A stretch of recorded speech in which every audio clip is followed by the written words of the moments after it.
Chapter 36. The Elders. We were ushered into a large formal space that resembled a judge's courtroom. The cloud-like flooring gave way to a solid stone base that was flecked with gold dust. Up ahead was a vast raised platform that curved in a semicircle with a row of official-looking thrones behind it. I counted 5 chairs, but they were empty. I looked around the room for the elders but could only see a handful of ushers who doubled as security dotted along the edges of the room. Over my shoulder, one of our escorting henchmen began a dialogue with the security. Vazar's canister was handed over to him, and suddenly it disappeared. Before I could even consider where it went, the canister appeared on a podium directly ahead of us at floor level. The room silenced and the double doors behind us swooshed shut. A loud gong sounded, and 5 figures materialized into the thrones facing us. The elders consisted of 4 males and 1 female who looked positively frightening. Their severe facial expressions and rigid postures indicated true authority over the Jinn realm. I wasn't sure what they wanted to discuss, but it felt like they might not get much out of me. I was silenced by the terrified butterflies that were skittering through my body. Welcome all. I will conduct the hearing in the English tongue. Please take a seat. The man in the middle of the platform began. Take a seat where? I asked as I looked behind me for one. I was sure I hadn't seen any seats on the way in. There was a small hiss and a paper-thin structure rose from the ground. It was a white and curved in the most peculiar manner for a chair. It reminded me of the letter S. I peeked over at Vazar and watched how his body folded into the strange structure. Trying my luck, I followed suit and effortlessly glided onto the seat. It was strangely comfortable. Hannah. I looked over at the man in charge. Would you be so kind to tell us why you assisted Vazar in his escape from the museum? With my heart hammering in my chest, I cleared my throat to speak. And the rest of the sentence was forgotten. I stared at the platform blankly, wishing I could just leave. Several moments of silence passed. The only sound I heard was the blood rushing between my ears. Hannah. I looked over at Vazar. You need to speak. His eyes flicked towards the platform. I can't. I don't want to. I want to go home. I knew I sounded like a child. Baby, I'm here with you. Nothing will happen to you. Just answer their questions and then we can leave. Vazar leaned forward, reassuring me with his gaze. I'm sorry. Are we missing something here? Are you two communicating? The female elder clasped her slender hands under her chin and squinted her eyes in interest. Yes, ma'am. Vazar said. It appears Hannah has developed some abilities. There was a loud gasp from around the room and the elders looked at each other in astonishment. Are there any other abilities we should be aware about? She asked. I shook my head and clutched the side of the chair. This is most peculiar, the head elder spoke. We will need a minute to reassess. Please excuse us. The elders vanished and left us wondering what they would come back with. A few short moments passed and the gong sounded. Both Vazar and Harry stood up and I followed suit. The elders returned. Well, this changes things. It seems Hannah is inheriting special abilities from her encounters with Vazar. Are you fully aware of what you are getting into, my dear? The man asked. Yes, I am. I answered, glad I found my voice. And where do you think your relationship is heading? As the elders of this realm, we cannot condone this relationship due to the fact that you are a mere human. However, it seems that you have already begun to integrate into our species, so we will give you the benefit of enlightening us with your vision. My vision was still unclear. I had no idea how to answer that question, so I chose to answer with facts. Sir, I love Vazar. I would do anything for him and cannot imagine my life without him. Vazar is incarcerated into the vase. He has 900 more years to go. How do you think you can spend a future with him? If you allow it, we can keep the vase with us. Hannah, my dear, that defeats the purpose of his punishment. We would like to request that you forget about this relationship and focus on your life in your world. No. I won't do it. I shouted in my head. The elders looked taken aback. We heard that, Hannah. The female elder sat back into her chair. Please, don't do this. I won't be separated from him. I begged her. Incredible, she whispered. Hypothetically speaking, what if we forbid this relationship and sent Vazar away? Her words sent my heart into overdrive. My stomach churned and bile rose in my throat. No. If he goes, then I wouldn't stop looking for him. I would create such a scene. I will let everyone know about you. The words projected themselves even before I could think of what I had said. I clamped my hand over my mouth in horror. Did I just threaten the elders? I checked for their reaction and sure enough, their mouths were agape with shock. I doubted anyone had the nerve to even sniff in their direction. Embarrassment turned my cheeks into hot plates. Heat rose through my body and I felt my body zing with electricity. Then the rage followed. They were the ones threatening to take away the love of my life. I couldn't even comprehend a life without Vazar. Now that I knew he existed, there was no going back to my old life. Anger seared the back of my eyeballs and my irises smoldered with energy that shifted their natural color. I was sure my eyes had turned orange. Hannah? Hannah, it's okay. Calm down. The lady's tone increased in pitch as she rose to her feet. Security surrounded me, but my emotions wouldn't stop. The thought of Vazar being taken away burned as if my body was on fire. Energy was pouring out of every pore until my hands burst into flames and liquid fire shot from my palms. The ground set ablaze and shouts rang through the hall. Involuntary, I lifted my palms upwards to understand what was going on and flames shot upwards, scorching the ceiling. Hannah, baby, calm down. Vazar shouted in fear. He tentatively stepped forward with his hands outstretched. The horror etched on his beautiful face. His expression softened my heart and I gulped in large amounts of air. I clenched my palms shut and the furnace extinguished. A blanket was thrown over me and I was tackled to the floor. My head hit the solid floor and then I blacked out. Chapter 37. The Holding Cell. Vazar. I paced around the compact 3x6 cell that the guards had thrust me into. I didn't know where they had taken Hannah. All chaos broke loose when she projected fire from her hands. I didn't even know that power existed within the jinn kind. Had things evolved so rapidly in the last 100 years of my incarceration that I was unaware such power was accessible? Hannah's ability shocked us all, her included. None of us saw that one coming. As soon as she closed her palms, the guards jumped her and the other guards restrained me. They took Hannah away first, and then dragged me away kicking and screaming. I looked down at my ankle. They had fitted me with a device that stopped any attempts at materializing, so I was trapped in the space they had confined me in. I lost all sense of time and didn't know how long I paced until I heard her. Vazar? Where are you? Hannah? Hannah? I'm here. Where are you? I answered. I don't know. They have me in this glass cell. I just woke up and found myself in here. Are you okay? I asked. Yes. Yes, I'm fine. Are we in prison? She sounded as if she was about to cry. I think we are in a holding cell. Maybe the elders are deciding what to do. I guess. What to do? About what? This power I have? Even I didn't know I could do this. She sobbed. My heart broke. Hannah was crying now. If I stood still, I could hear her from a distance. They must be holding her somewhere close.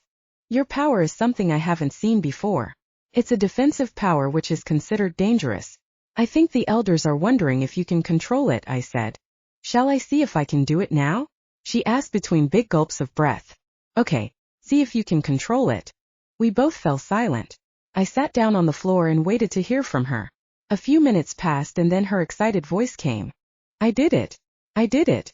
The flames burst from my hand, but not as strong as before. I closed my eyes in relief. Hannah knew how to trigger it. That means she can control it. Maybe we could argue a case of her being supervised until the elders saw fit. Before I could answer, there was a loud clang as if a gate was being opened. I waited with bated breath and looked towards the cell door as it swung open. Standing up, I looked for the guards to come in. But it wasn't the guards who came in. It was my parents. I stopped breathing as my mum burst into tears and ran to hug me. I grabbed her as if she was a life jacket in the middle of an ocean. I hadn't seen her for a century and the pain of seeing her again so suddenly was almost the death of me. Vazar! She cried, collapsing against me. Ma! How are you here? Son! Dad clapped me on the back. They called to say you were being summoned back to Jumana. We came as fast as we could. Mum stepped back and wiped the tears from her face. What is going on? Who is this girl you've caught yourself up with? Come, sit down. I guided both my parents to the single bed and sat them down side by side. Kneeling down on the floor, I placed a hand on both their knees. Her name is Hannah. She's a human and I couldn't bring myself to say the rest. How we broke the law because we couldn't bear being apart. And she broke the human law and helped you escape the museum, Dad added bluntly. Vazar, how did this happen? How could you let this happen? Mum shook her head. We love each other, Ma. It was either that or spend the rest of our lives apart and unhappy. I couldn't look my parents in the face. Where do we stand now? Both of you are being held as prisoners. Why? When will they let you go? Mum wrung her hands together in anguish. Well, there's been a development. It seems Hannah is taking on some of our powers. She can communicate without actually speaking. And just today we found out she can conjure fire from within herself. It comes out her palms. I didn't even know if I was making sense, I was speaking so fast. Hannah can do what? Dad almost shouted. Are you serious, Vazar? I nodded somberly. That is incredible. A human? With powers like ours? How come? This hasn't happened for thousands of years. How is this possible? Dad scratched his chin. We don't know. It just happened. I answered. No wonder the elders are deliberating. Let me go and find out what's happening. I will be back soon. Dad stood up and materialized out of the room. I took Dad's vacated seat beside Mum and together we waited for the news to come. It could have been an hour, maybe two, before Dad appeared again. He looked worn out. The expression on his face didn't seem like good news. What did they say? I asked, standing up to face him. This is so complicated, Vazar. He looked at Mum and then back at me. The elders are considering their options. What options? Mum whispered. Well, on one hand, they are considered moving Vazar somewhere safe in Jumana to serve the remainder of his sentence. That would mean Hannah gets taken back to her world. However, this option has a risk that Hannah would expose the Jinn world and cause mass panic. Who knows what the consequences will be? Dad explained. And the other option? I could barely breathe with all the tension surrounding me. On the other hand, they are considering letting you both go, so that our world remains protected. But that means you get away with not serving your full sentence. I let out a big breath. Option 2 sounded the best way forward. However, once people knew I had been let off with just 100 years served, then chaos would follow. The decision wasn't one to be taken lightly. So we just wait here until they decide? I asked. Well, no. They have entrusted both of you into my care. I can take you home until they decide. The ankle strap must stay on until they say otherwise. Relief swept over me. Although temporary, the feeling of knowing I would be able to see Hannah and take her home was like a soothing balm on my wounds. I urged Dad to make the arrangements for us to leave, and sure enough, we were walking through the hallways towards the main foyer, where Hannah would be waiting. Chapter 38. The House. Hannah. Clasping Vazar's hand in mine, I refused to let go. Seeing him coming towards me in the foyer was a relief only someone in love could understand. After our reunion, Vazar introduced me to his parents. His dad was a tall man, large in size, whereas his mum was roughly my height. Both had salt and pepper hair that was cut beautifully. But what astounded me was their youthful skin. Stretched as if they were in their 20s, Vazar's parents wouldn't look out of place on a magazine cover. Together we all materialized from the foyer out into the open expanse of the Jinn world. I found myself at the foot of a hill. The hill wasn't like the grassy human hills we have at home, but it looked as if was made from a soft purple and gold sand that shimmered under the warm glow of the sun. A stone path, carved into wide steps, meandered up the slope and disappeared around the various buildings that dotted this side of the hill.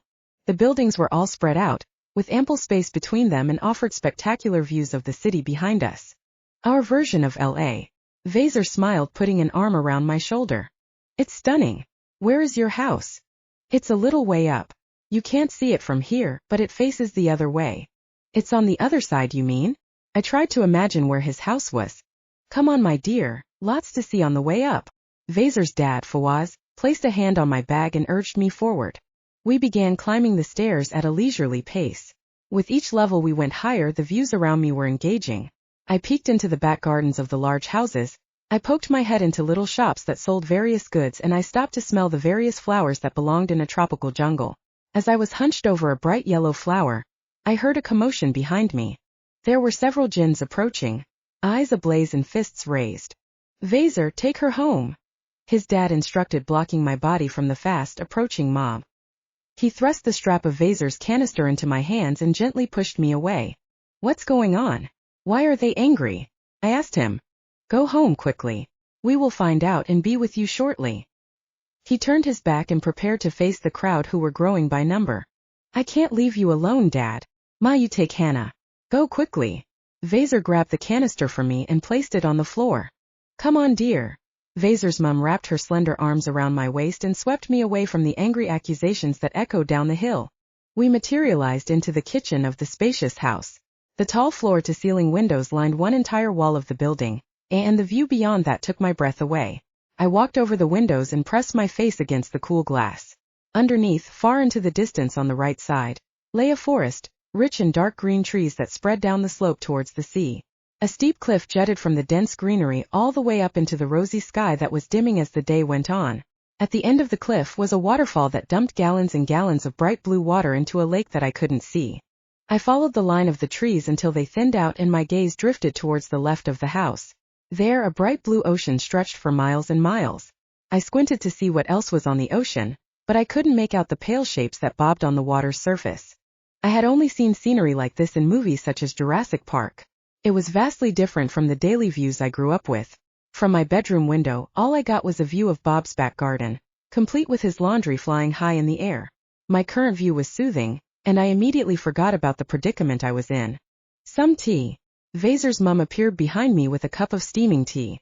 I gratefully took it and thanked her for her kindness. Do you have any idea what's going on outside? I asked, sipping the flavored liquid. The tea wasn't the standard British tea I was used to. This tasted richer, fuller, with a hint of some flower I couldn't place. I think the community is a little upset at having a human in the midst. Gossip spreads like wildfire here. She sat down on a futuristic-looking sofa that shifted to mold against her, providing optimum support. I gingerly sat down next to her, and the sofa adjusted itself to fit against my body. Felt as though I was weightless. Wow. Humans would kill for this technology. I accidentally projected as the thought crossed my mind. And that's why humans are not welcome here, my dear. Are we really that greedy as a species? I asked. Humans want things that do not belong to them.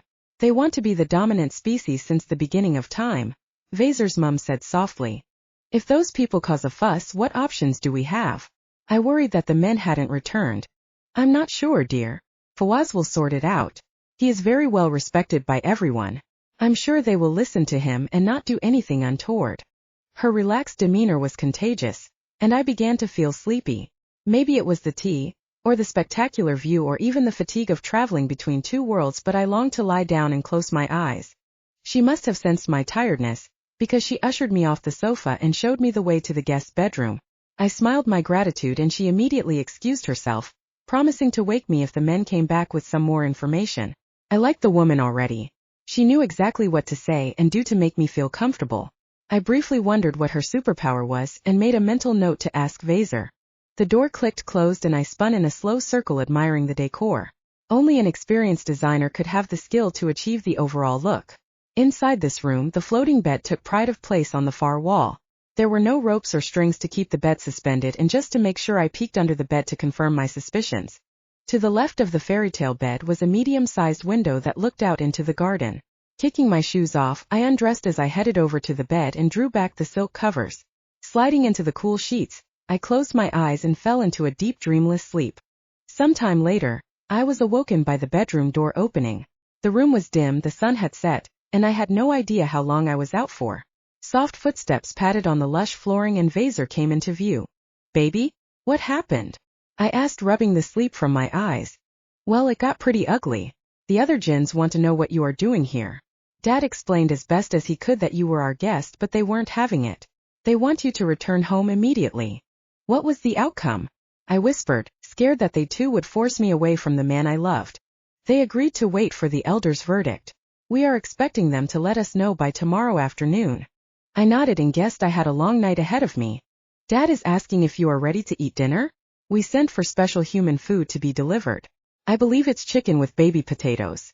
In response, my stomach grumbled, complaining that it had not been fed for more than a day. I threw the covers back and excused myself into the opulent bathroom. It took a while for me to figure out how to frost the glass panes for some privacy, and another good while to figure out where the flush was. The technology in the Jinn world was mind-blowing. I realized that the human race was decades behind Jumana, and suddenly felt as though I didn't belong on Earth anymore. After experiencing all this, how would I ever go back to the mundane lifestyle? Chapter 39, The Enemy. The night passed faster than I expected. I awoke to the sounds of various bird-like creatures singing at my window.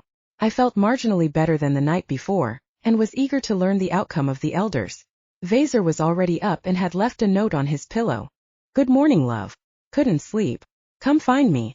I washed up and dressed in a simple pair of jeans and a t-shirt and left the room. Heading for the kitchen, I padded softly down the corridor towards the sounds of hushed chatter speaking in a language I couldn't understand. Judging by their tone, I guessed it wasn't good news. As I turned the corner, the chatter died down and several heads turned in my direction. Good morning, baby. Vazar broke away from the group and came over to greet me. I leant into his briefcase and stepped back to see who else was in the room. There was Vazar's parents and 2 other men who I hadn't seen before. Hannah. Let me introduce you to my brothers Alakhan and Samar. I reached out to shake their hands and couldn't take my eyes off the resemblance between the pair. They could have passed for twins if they weren't already. Both men were a lot lighter in coloring to Vazar, with almost blonde hair and Caucasian skin. You are just as pretty as Vazar described you, Alakhan smiled as he pulled out a chair for me. I thanked him and sat down. Are you twins? Twins? With him? He should be so lucky. Samar nudged his brother. We were born a year apart.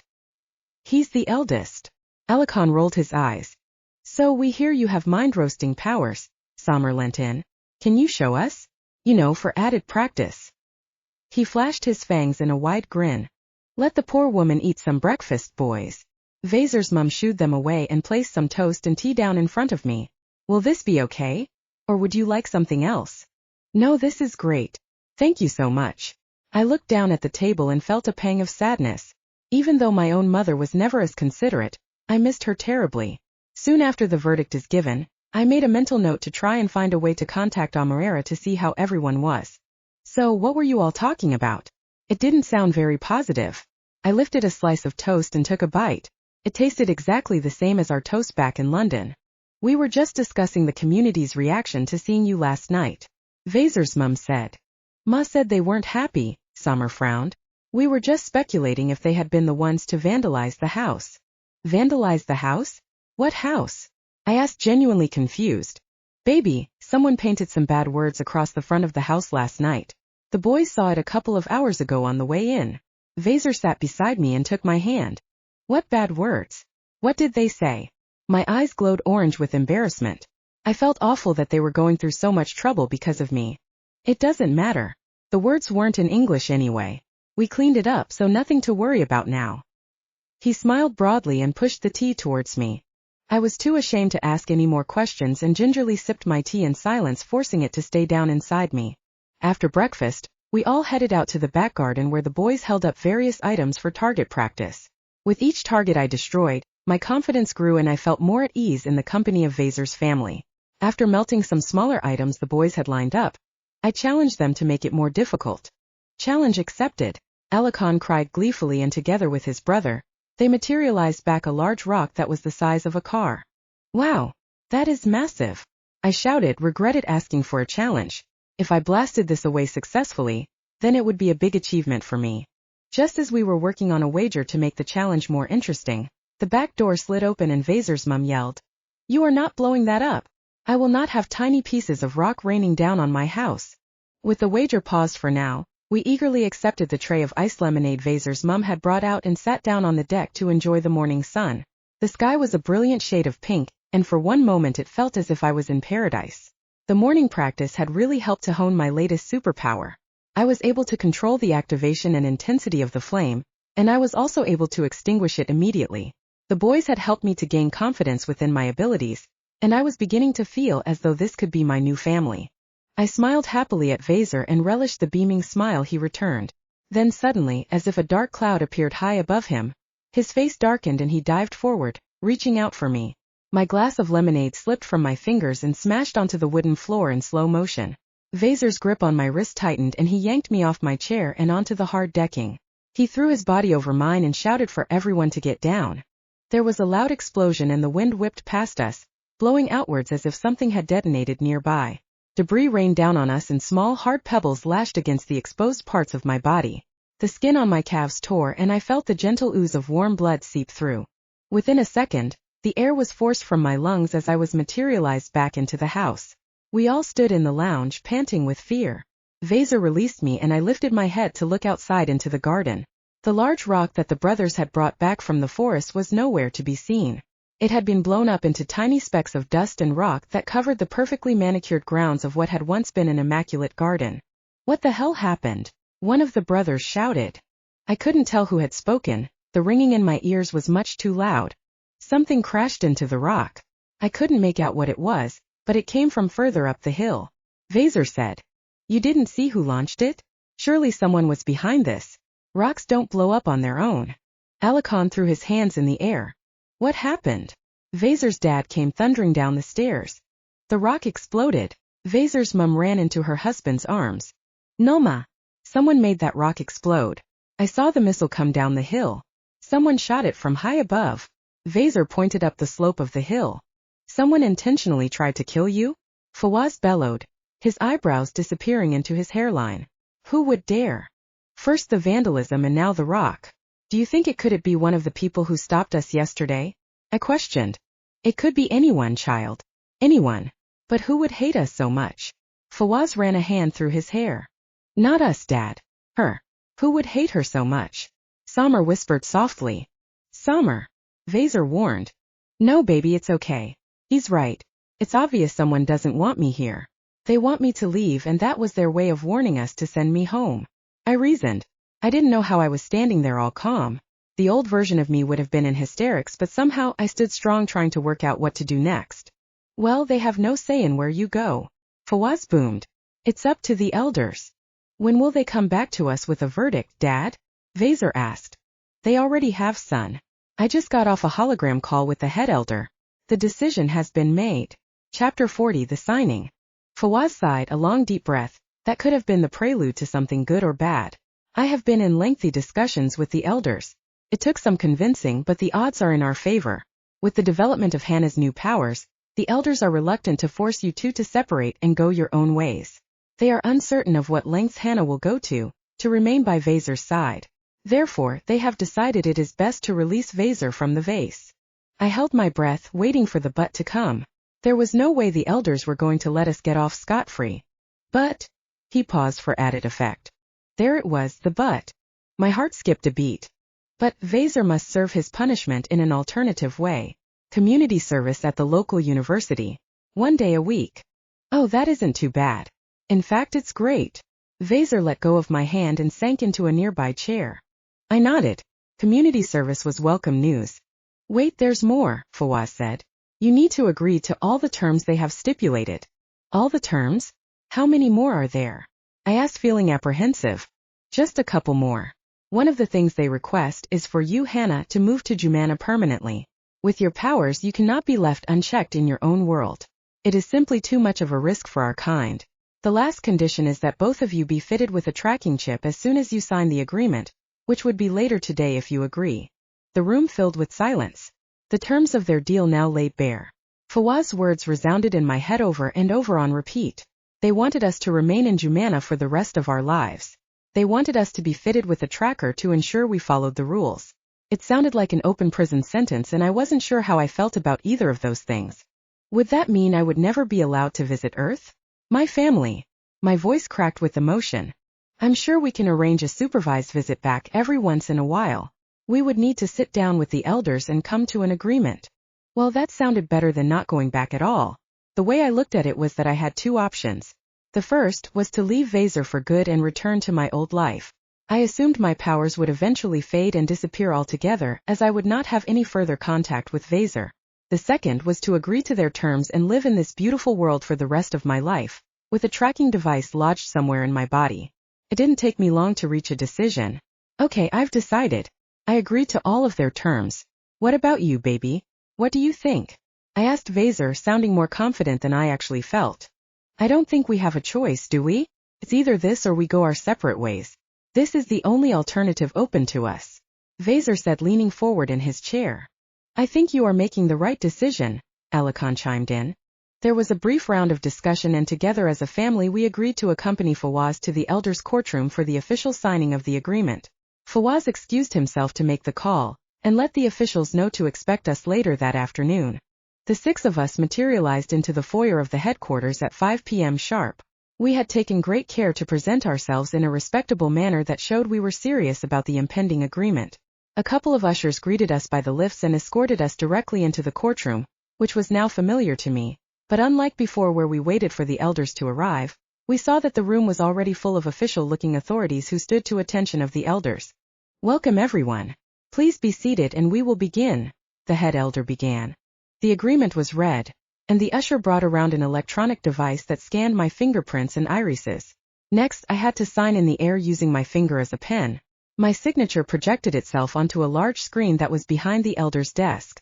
Then it was Vazar's turn, and he was called to the front of the room, where his vase was displayed on a small podium. The official-looking men drew closer and formed a circle around him, and then the chanting began.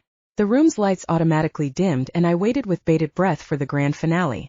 Surely there would be sparks or something to signify the end of something so crucial in a man's life. But it never came. Instead, a good 10 minutes later, the bond was silently broken, and the elders gave their confirmation that Vazar was free from the vase. The anticlimax was kind of disappointing, but before we had a chance to appreciate the release, we were immediately dismissed and escorted out of the courtroom and back into the lifts. We proceeded around 4 floors deep into a large, brightly lit basement for the next step. The tracker. It was around 7 p.m. when we were finally allowed to leave the building.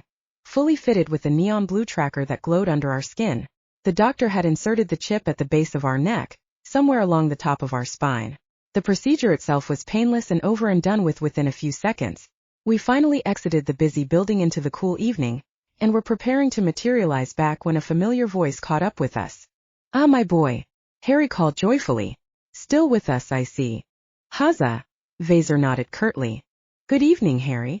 How are you?" Fawaz stepped forward. "Yes. Good. You? This is peculiar seeing the whole family out. Have the elders decided on the outcome?" "They decided this morning, Harry. We are here in relation to that," Fawaz explained. "I see. I'm sure they thought of the best." Harry turned to me with a glint in his eye. "When would you be leaving us, my girl?" "Leaving? I'm not leaving." I stepped back in confusion. What made him think I was leaving? Not leaving? Surely the elders didn't allow this affiliation to continue. Harry looked back at Fawaz for confirmation. "They did. We have reached an agreement. I won't be going anywhere," I said, taking Vazar's hand in a show of unity. Harry's eyes went wide. The blood drained from his chubby cheeks. He stood deathly still for a moment and then remembered himself. "I see. Well, I'm sure it is all for the best." Did they forgive and forget Vazar's little indiscretion? Vazar clenched his jaw. I could see his vein begin to pulse in his temple. "He has been reprimanded and punished in another way, Harry," Fawaz said. "Ah, I see. And that would be how?" Harry's eyes danced with curiosity. "Maybe it is better to ask the elders yourself, eh?" Vazar said as he nudged past Harry, slamming into his shoulder. Dutifully, we all followed suit and stepped onto the conveyor belt that led into the town center. "We best not be late for dinner." "Good night, Harry." Fawaz clapped a hand on Harry's shoulder and excused himself to Chapter 41, The Kidnapping.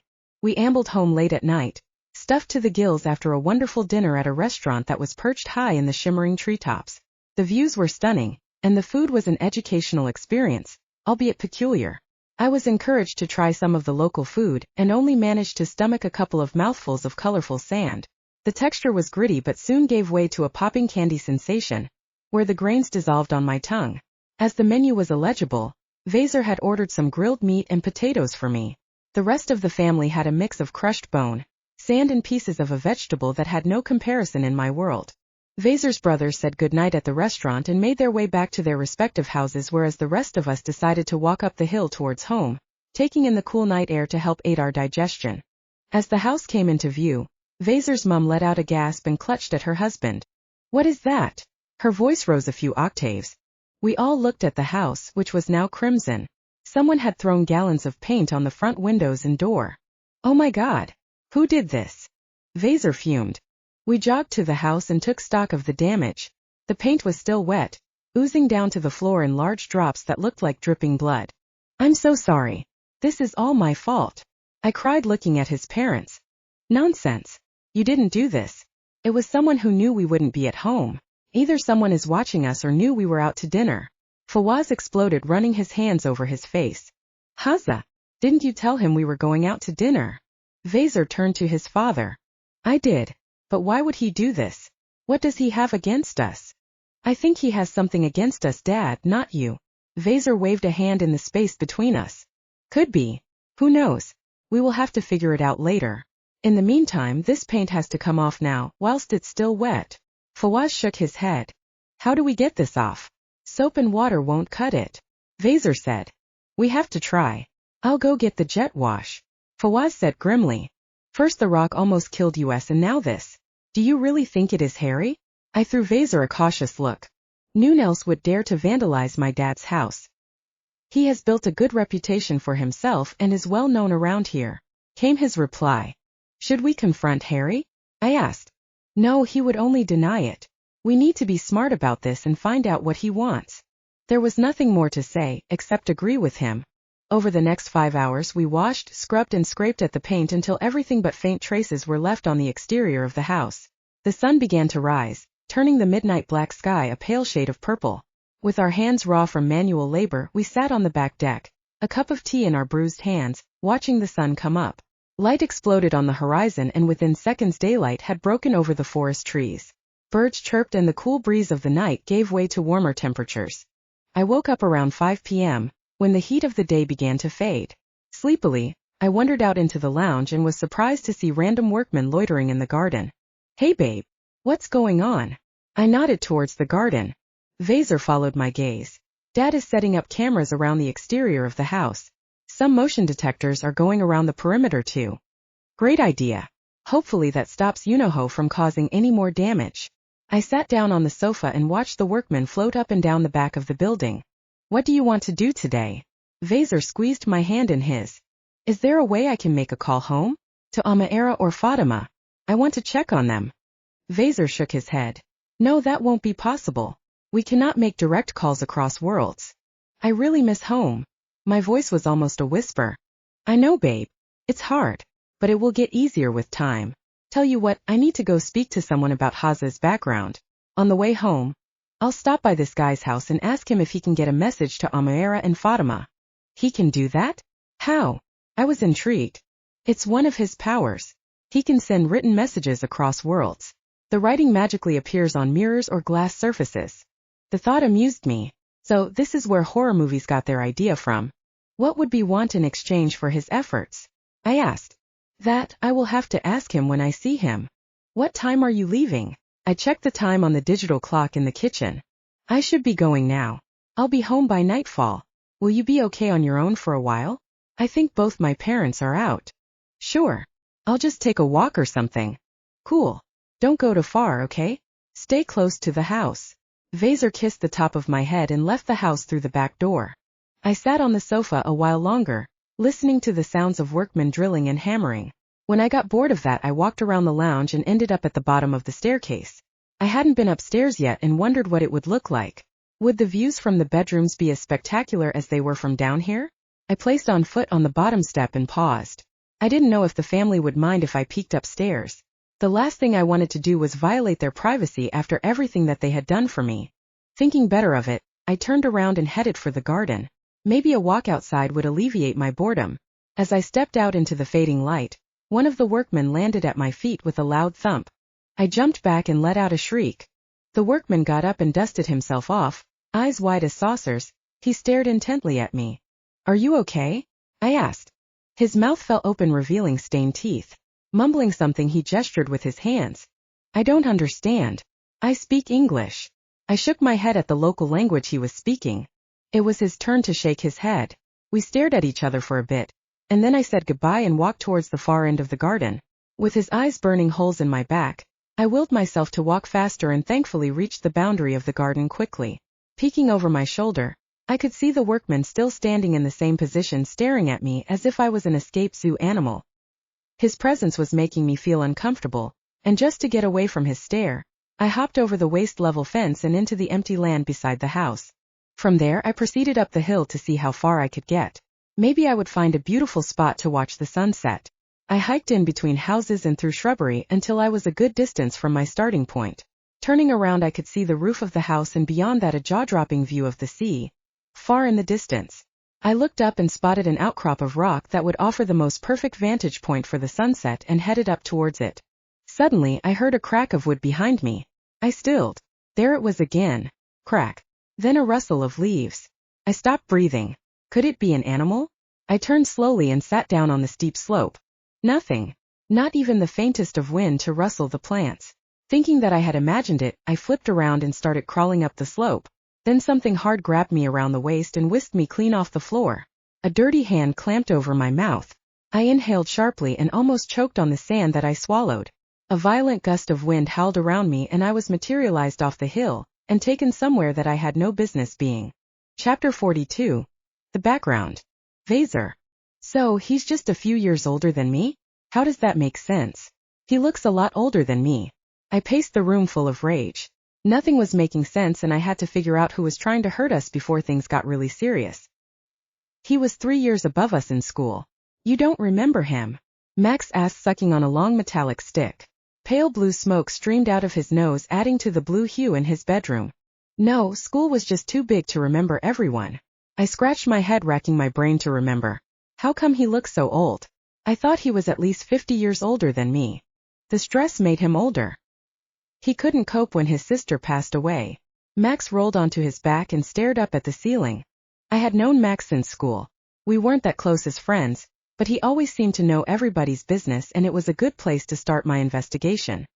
His sister passed away? How? I asked. I'll show you. Hold on. He sat up and pressed a button on his watch.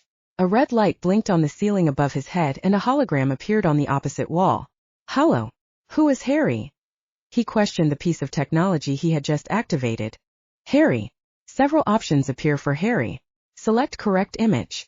Holo projected several images of young men on the wall, and I stepped closer for further inspection. Holo, scroll down. I instructed. The screen moved down and there was Harry. Young and fresh as if he had just stepped out of high school. That's him, isn't it? I asked Max, jabbing at the wall with my finger. Max grunted his agreement. Holo. Bio on Harry. I needed to know everything I could about this guy. I always knew he hated me, but I never knew the reason why. Just whenever I saw him, he gave off bad vibes and I returned the favor. The wall filled with Harry's personal details. His full name, date of birth, address, school, parents and siblings were all there. The bio confirmed he was 3 years my senior at the same school, and his siblings all attended my school. Then I saw it, his sister's name and face, instantly recognizable as the goofy girl who had a crush on me and half the boys at school. Sahara, her name nothing but a whisper on my tongue. Sahara was in my academic year and was constantly trying to talk to all the boys. She would hang out where we were, she would socialize where we were, and she would try her best to walk home with any of us. She was known as an awkward social butterfly who was just trying too hard to fit in. Sahara committed suicide. I asked incredulously. Why? Holo, search Sahara's suicide. Max stood up, curious to know more himself. Within a second, the wall was filled with various news articles on Sahara's death. The poor woman had jumped from a waterfall, but not before strapping heavy rocks to all 4 of her limbs. The date of death was 2 years after we left high school. So his sister dies and he goes through stress. I start thinking out loud. And depression. He was committed for a good few years at the local mental health institute to combat his symptoms. He only came out around 130 years ago or something like that. Max said, pointing to another article. Okay, and depression. But what does all of this have to do with me? Why does he hate me? I punched the wall. Hey, easy on the wall. Max scowled. Why don't you stop by his house? Make sure you have a good excuse to be there, and see what you can get from his family. Good idea. I'll head over there now. Taking note of his address, I thanked Max and materialized myself straight to the doorstep of Harry's house. The house was built at ground level and looked like any other average house on the street. The front door was frosted glass, and I lifted a fist to knock on it. The door opened before my knuckles could even make contact. Good evening, I'm looking for Haza? I realized I didn't have an excuse as to why I was looking for him. Harry? Oh, he's out, I'm afraid. The older lady with graying hair answered. You must be his sister? I can see the remarkable resemblance. I tried my hand at some charm. I knew full well I was talking to his mother. She giggled like a schoolgirl. Oh no, I am his mother. Do we really look like siblings? She looked up at me hopefully. Oh yes, that's why I was confused. Can you tell me where he has gone? I placed a hand on the doorframe and tried my best to strike a friendly pose. He didn't say. Is there anything I can help you with? She smiled warmly. Oh no, I just wanted to stop by and say hello. I was his school friend and we kind of lost contact. Then I traveled around a fair bit and was nearby, so I thought I would stop and say hello, to check up on his health. I hoped she would invite me in so we could have a proper chat. That is sweet. He's doing much better now. In fact, I haven't seen him look happier, she said. Mama? Who is it? A young lady appeared in the hallway. She took one look at me and gasped. What are you doing here? Do you know me? I dropped my hand and straightened up. Everybody knows about you and your arrogance. Why don't you shove off and leave us alone? You've done enough damage as it is. I stood staring at her in shock. What damage did I do to them? I'm sorry. I don't understand. What do you mean? Oh, you will be sorry. As soon as my brother is done with you, you will be very sorry. She snarled and slammed the door hard in my face. The glass vibrated, almost threatening to break with the force she had used. I stepped off the porch and looked up at the house. I was being watched. Above me in the single window directly above the door, a young child stood watching me. Her face was framed by a shock of bright blonde hair. The girl was small, childlike. She lifted a hand and placed it on the glass. Then suddenly she was gone. Exhausted after my encounter, I materialized myself straight into the lounge of my home. Baby! I called, searching for Hannah. The house was silent. It was a little later than I expected, and both my parents were sitting in the kitchen, quietly reading to themselves. Where's Hannah? I asked, grabbing a snack from the fridge. We thought she was with you. Did you go out alone? Fawaz turned a page in his textbook. Yes. I went out alone. So you haven't seen her? No, honey. We've been home for a couple of hours now and she hasn't come out of her room. Ma said, putting down her reading screen. She's in her room? I put down my snack and materialized myself straight into the bedroom. It was empty. The bed was made and everything was just as I had left it. The bathroom was empty too. Running back into the kitchen. She's not there. Where is she? I gasped. She's not there? That's odd. Let's check the whole house, Ma said before materializing upstairs. In less than 5 minutes we had established Hannah was missing. My heart lurched and landed somewhere near my feet. I could feel something was wrong. Someone had taken her because she wouldn't just get up and leave like this. Knowing the dangers that were waiting for her out in this alien world. Chapter 43, The Homecoming. Hannah. The fog around in my head began to swirl. It gathered pace and created a tornado that jumbled all my thoughts. Images flashed by as if a microfiche was on repeat behind my eyelids. I pushed through them and reached high above for an opening to escape the vivid visions. Then suddenly I was drifting up and finally conscious enough to know it was all just a dream. My eyes snapped open and I was staring at a familiar ceiling. The single bulb in the center threw a bright yellow hue over the Artex design above me. I sat up and slid my legs over the bed. My feet landed softly on the rough fibers of a carpet I had grown up with. Fully awake now, I took stock of where I was and let out a sharp cry. I was home. In my old bedroom. In 7 Kings. My hands flew up to my face and I slapped my cheeks repeatedly, hoping to wake up. My face stung as the blood rushed to the surface. I was not dreaming. I was fully awake and somehow back in London. I peeked out of the window. The garden was pitch black, blocked by my reflection, that resembled a ghostly apparition. My eyes were wide with shock and my cheeks flamed red with a dull throb of pain. Vazar? I called, hoping he was nearby. Nothing. The room was silent. Faint voices echoed from downstairs and I left my room to tiptoe to the top of the stairs. The voices were louder. Both my parents were in discussion with my uncle. What should we do? We can't lock her up forever. Mama was saying. Marriage. Get her married quickly. We cannot shame ourselves again and contact Akbar. I heard he already found someone else to marry. Uncle tooted in disgust. Married to who? There is no one available at short notice. Mama fretted. Pakistan. We must take her there and leave her with Banu. She will find a suitable match, Uncle said. Banu was his sister in Lahore. I had never met the woman but heard plenty about her.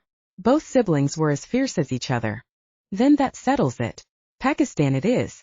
Speak to Banu at once and we can book our flights. The sooner the better, Dad said, smacking the table with a palm. I clutched the banister in an effort not to fall down the stairs. They were sending me to Pakistan. This was worse than any punishment imaginable. I rushed back to my room to find my mobile. I looked everywhere but it wasn't there. My parents must have confiscated it when they brought me upstairs. But how did I get here? I was about to watch the sunset in Jumana. And then someone grabbed me. The memories came flooding back. Whoever grabbed me must have brought me home knowing what my family was like. My parents would be on high alert now. There was no way I would ever escape them. I sat on the edge of the bed and chewed my lip. Blood trickled into my mouth, the bitter taste reminding me of who I was. I wasn't the same girl who left here a couple of weeks ago. I was a better version who knew what she wanted.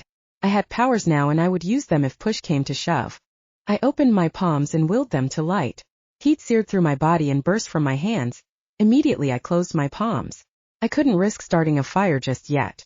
It wasn't the right time to pull all the guns out. Amara? Where are you? I thought, not realizing I had projected my words. 2 seconds later, the door creaked open and my sister poked her head around the door. Hannah, you're awake. She threw herself at me and toppled me back onto the bed. Amira, I cried, tears welling up. Oh, how I missed her. You're back. How are you back? Amira asked, holding onto my neck tightly. I don't know. Someone grabbed me and the next thing I know is that I am back here. Did you see anything? I pushed her up and we sat side by side holding hands. The doorbell rang, and we found you slumped on the ground. How long have I been here? A couple of hours, I think. So you didn't see anyone drop me off? I pushed. No. Nothing. You were alone. I frowned. Figuring this out was pointless anyway.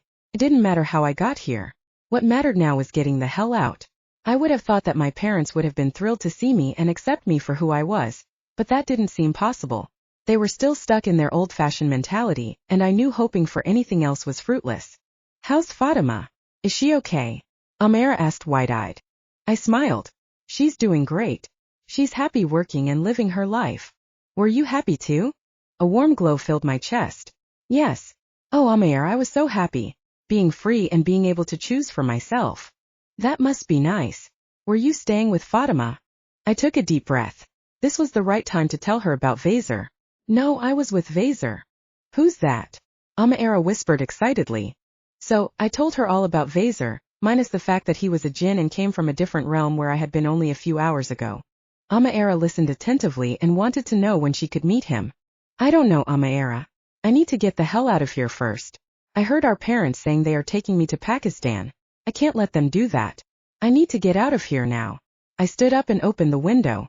The drop into the back garden was at least 12 to 13 foot. I would probably break my ankle landing on the slabs outside the kitchen door. Are you going to jump from here? Amira peered out of the window with me. That might be an idea. If I can get down there, then I can jump over all these fences too and get to the last house. Find a way out from there. That's a lot of fence jumping, Hannah. Some neighbors even have dogs. What will you do about those? I imagined scaring the dogs away with my powers. I was sure that would work. Dogs were clever and could sense danger. They would bark and draw attention, so I would have to be quick. I'll deal with that when I see a dog. Right now, how do I get down there? I stuck a thumb out the window. Bed sheets. Let's make a rope. Strip your bed. She instructed and quietly ran out her room. Amira returned with her bed sheets, duvet and pillow. Grabbing both our pillows, she leant out the window and dropped them to the ground. Hand me both duvets, she whispered. I tugged the heavy duvets off the floor and handed them to her. She lowered both duvets down to the ground, so that they were covering the pillows. She had just made a soft patch for me to land on should I happen to fall. Great thinking. Oh my God, you are a genius. I grabbed her face and gave her a big kiss. Okay, let's do this. Tie our bed sheets together and then make knots all the way down. Her instructions were on par with a seasoned escape artist. We worked silently for a few minutes building our makeshift rope. Then we tied one end of the bedsheet to the iron headboard and threw the other end out the window. The last knot ended around 3 foot off the ground. I could easily jump the rest of the way. I need to go, I said, hugging my sister tight. Take care, okay? Find a way to let me know you are safe. I love you. Amira wiped a tear from her cheek. Kissing her one last time, I scrambled out of the window and hung precariously with my feet planted against the outside of the house. My arms burned as I shimmied my way down. Within a few minutes I landed with a soft thud on the soft patch Amira had created. Looking up, I gave her a thumbs up and disappeared into the dark night. Chapter 44. The Revenge. I huddled on the wooden cold bench in the black clutches of the night. My knees were tucked under my chin and my arms were wrapped tightly around my legs. I swallowed hard and waited for inspiration to hit me. Once I had cleared all the garden fences, I found myself out in the street at the top of my road. The air was silent, signaling the late hour of the night. I realized I had no money, no food, and no jacket to keep me warm. In the rush of escaping my house, I hadn't given much thought to these things. With no phone, I couldn't call Fatima for help either. With nothing else to do, I wandered the streets until I reached the local park. It was locked tight for the day. Hoisting myself over the main gate, I entered the park and found a bench to rest on. I had to gather my thoughts and formulate a plan to get back to Vazar. With no money, my choices were limited. I stood up and stretched my legs. They were sore from the exertion of jumping over fences.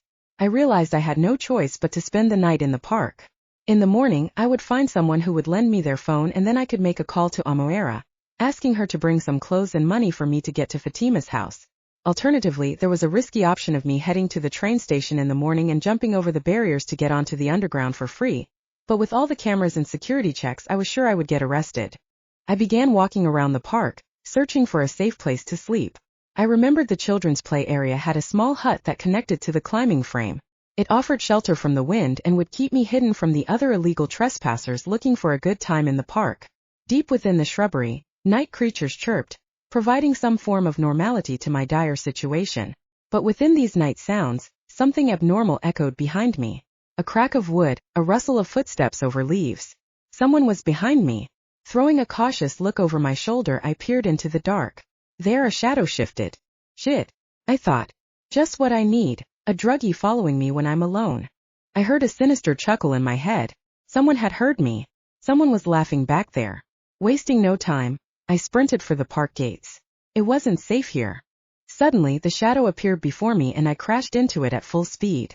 Winded, I landed on the dewy asphalt and struggled to catch my breath through the pain in my chest. Where are you running to, my dear? His voice was chillingly familiar. I looked up and shrieked in surprise as Harry's face came into focus. I had expected a homeless drunk or something, not my ex-boss towering over me. Harry, what are you doing here? I slapped away the hand he offered to get me off the tarmac. Why, I'm checking up on you. His tone was casual as if we were old friends meeting for an evening walk in the park. Why? What do you want from me? I said crossly, dusting the seat of my leggings off. What do I want from you? What do I want from you? Do you really have the nerve to ask? Harry laughed mirthlessly. Yes, I do have the nerve to ask. Tell me, why are you following me? I was done playing games. I'm not following you. I was the one to bring you here. How do you think you got back home, Hannah? He quirked an eyebrow, waiting for the penny to drop. He didn't have to wait long as the penny dropped pretty fast. Harry had kidnapped me and brought me home. But why? I demanded. Why? Why? Because you don't belong in our world, you fool. Who gave you the right to be like us? You are nothing but a worthless human, he thundered. Who are you to judge, Harry? What did I ever do to you? I retorted angrily. You didn't do anything to me. It was your boyfriend who ruined my life. Why should he get to play happy families when he destroyed mine? The rage in his eyes burned bright. His irises turned orange and my heart skipped a beat in fear. Leave me alone, Harry, I demanded, feeling the defensive warmth flare up in my palms. I'll leave you alone once you go home. You need to be with your family. Harry grabbed my arm and the air began to shift around me in preparation of us being materialized. No. I shook my arm free. I won't go back there. You can't make me. Hannah, you know very well I can make you go back. Let's put it this way, I need you gone. Leave Jumana and stay away from Vazar. This is for your own good. Harry threatened, inching closer to my body. And if I don't? I stepped backwards, putting some distance between us. If you don't, I'll have no choice but to get rid of you in a more permanent way. Although I would prefer not to get my hands dirty, there's no reason for my actions to come to light with the elders, but I will take that step if necessary. So come with me now, I'll take you home. I won't ask you again, Hannah. We both sized each other up. I knew I had the power to defend myself, but did he know it? Also, I didn't know what Harry's superpower was and whether or not it was stronger than mine. Fine, I said. I needed to buy some time before things got ugly and decided to level with him. First tell me, what did Vazar do to you? Why do you hate him so much? Oh, Hannah, Vazar is not even worth your time. Why do you even bother with him? That man has no sense of compassion. Do you want to know what he did? Do you? Well, I'll tell you. He killed my sister. Vazar. We arrived on Earth as a military unit on a special mission. There were 5 of us in total. Upon discovering Hannah had been kidnapped, the elders were alerted and a task force had been sent with us in search of her. The commander of the specialized unit held a small screen that blinked bright blue on a map. It was the tracker's counterpart. Hannah's location wasn't visible in Jumana, which only meant one thing. She was back in her own world. The map led us to 7 kings, and within seconds we had materialized upon a dark, open expanse that proved to be the local park. In the dim light of the moon, the trees loomed larger, and visibility was poor. Do you see anything? I asked the group. Negative. The closest one to me replied. Wait, listen. Another hissed, turning towards the sound he heard. We all froze, listening into the distance. Not far off, just behind a row of trees, a girl's voice rose angrily. It was hard to tell if it was Hannah, but the tracking map indicated that our target was within reach. Led by the commander, we edged closer to the line of trees, careful not to make a sound. Just as I suspected, Harry was on the path blocking Hannah's way out of the park. They were arguing, and then my heart stopped when I heard Harry's next words. He killed my sister. Chapter 45, The Confrontation. Hannah. Harry began rocking side to side as he relived his story. Seething with rage, he didn't hear a word I said, and neither did he hear the crunch of leaves within the trees. I wasn't stupid enough to look over to see who was approaching. Instead, I began to move my body around Harry's position, so that he would automatically turn as I moved around him. By the time I had come to a standstill, Harry's back was towards the trees, whereas I had a full-in view of the trees over his shoulder. Harry began mumbling, as if almost talking to himself. Harry, I don't understand. Start from the beginning and tell me again. Slowly, I instructed. Vazar, what do you see in him anyway? Harry ranted. That man has been nothing but trouble ever since the first day I clapped eyes on him. When was that then? I asked, squinting discreetly into the trees. I could now see several shapes take form. At school. I saw him at school. All the girls talked about him, especially my sister. My poor Sahara. Harry placed a hand on his heart and curled in on himself as if his heart was breaking. Sahara? She's your sister. I could now make out 5 men in the trees. One of them possibly Vazar. Baby. I projected all my thoughts in his direction. Hey my love. Are you okay? My heart soared with joy. He had found me. A tremendous rush of love washed over me, and despite my surroundings, I immediately felt safe. Yes, I'm okay. It's Harry. He kidnapped me. I cried. I know. Keep him talking. She loved everything in life. I tuned back into Harry's monologue, eager to find out the reason for his hatred of Vazar. She was in the same year as him and always spoke about him. How he helped her in class, or how he smiled at her in the hallways. That bastard gave my sweet, innocent sister all the wrong signals, and she fell for him head over heels. This cycle continued for some time until she worked up the nerve to ask him out. And what did he do? In front of the whole school, he rejected her and ridiculed her. She left school after that. She couldn't take the pitiful looks from her classmates any longer. Is that all? You said Vazar killed your sister. How? I couldn't understand Harry's logic. No, that's not all. A couple of years after they left school, they met again at the market, and that one meeting reignited the love in Sahara's heart for Vazar.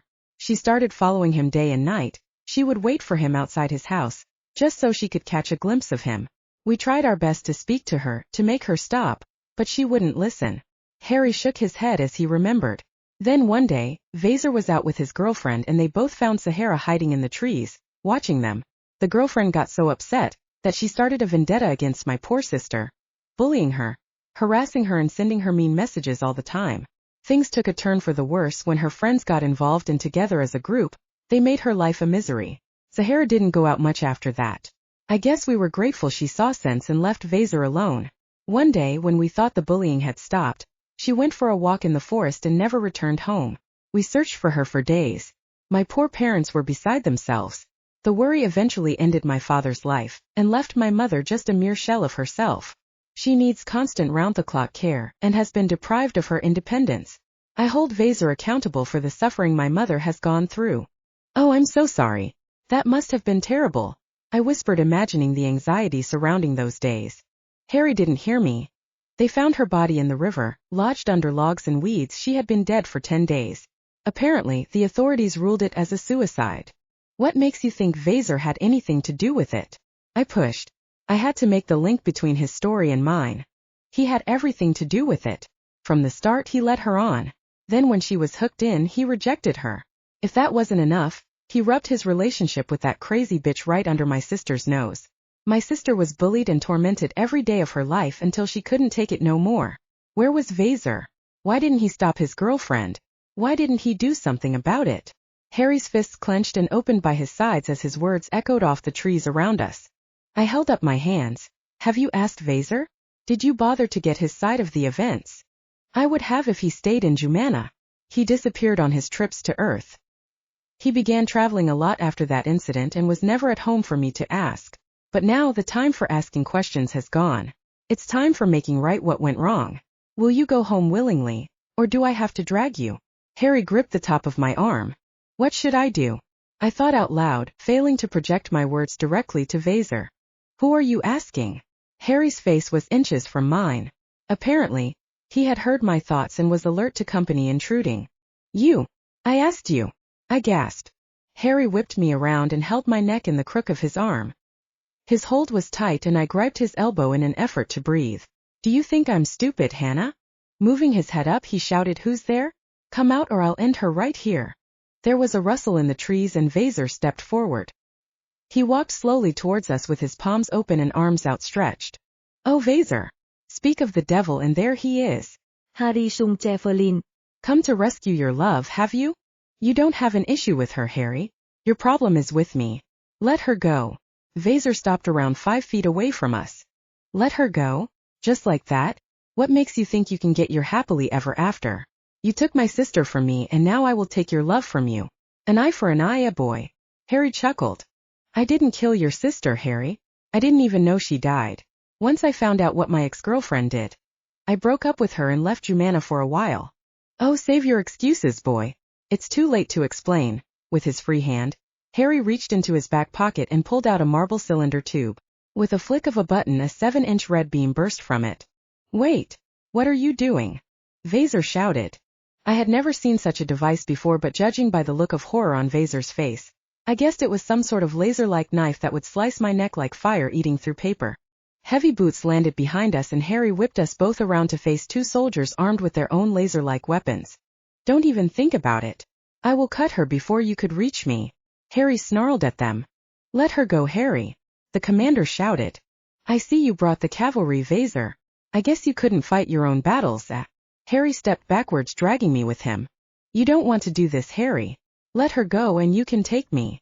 Vazar inched closer towards us. I don't want you, Vazar. I want you to live and suffer, just like I have been suffering all these years. If you don't call your men off, neither one of us will survive. I swear I will take this bitch with me when I leave this world. Harry threatened. Vazar stepped closer and I noticed his eyes had turned orange. You will let her go, Harry. Just let her go. It dawned on me Vazar was trying to compel him to let me go, but Harry was smart and refused to make eye contact. I weighed up my own superpower, maybe I could burn his arm off my neck.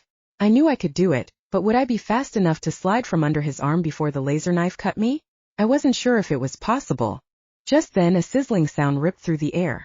Harry's body seized and his head snapped back as if he had been electrocuted. Jumping at my chance, I unleashed the fire from my palms and seared his arm clean off. It landed by my feet and I jumped away from it.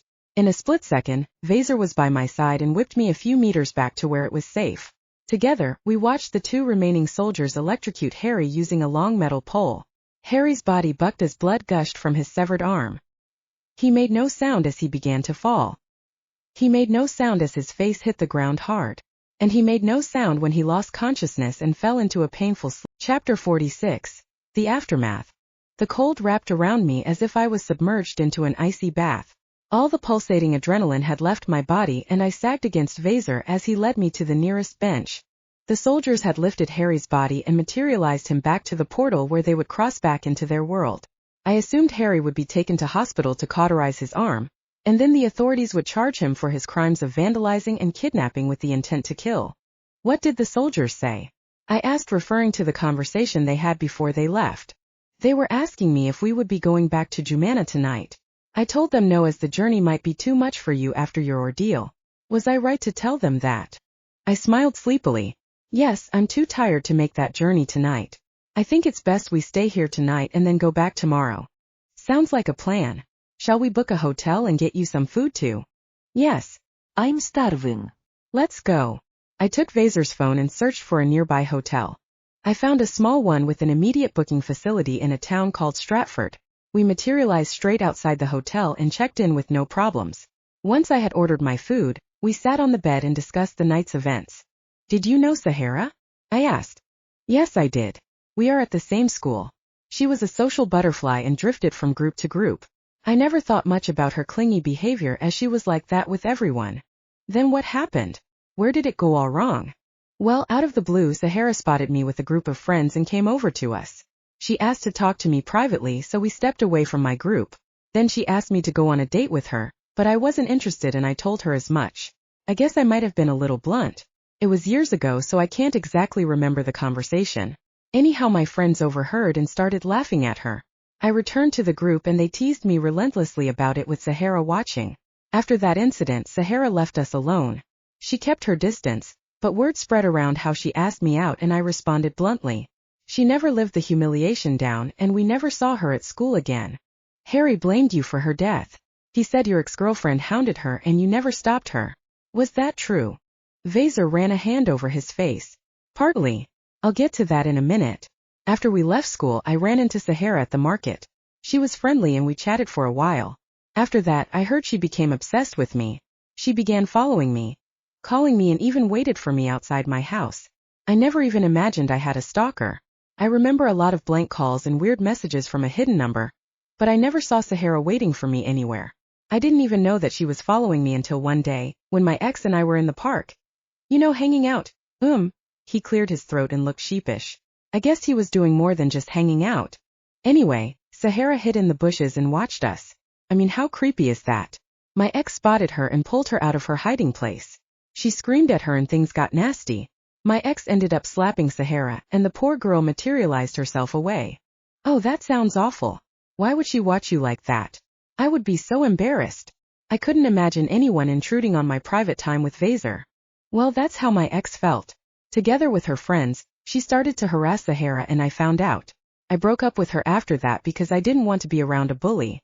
My ex was upset that I broke up with her and increased her torment towards Sahara.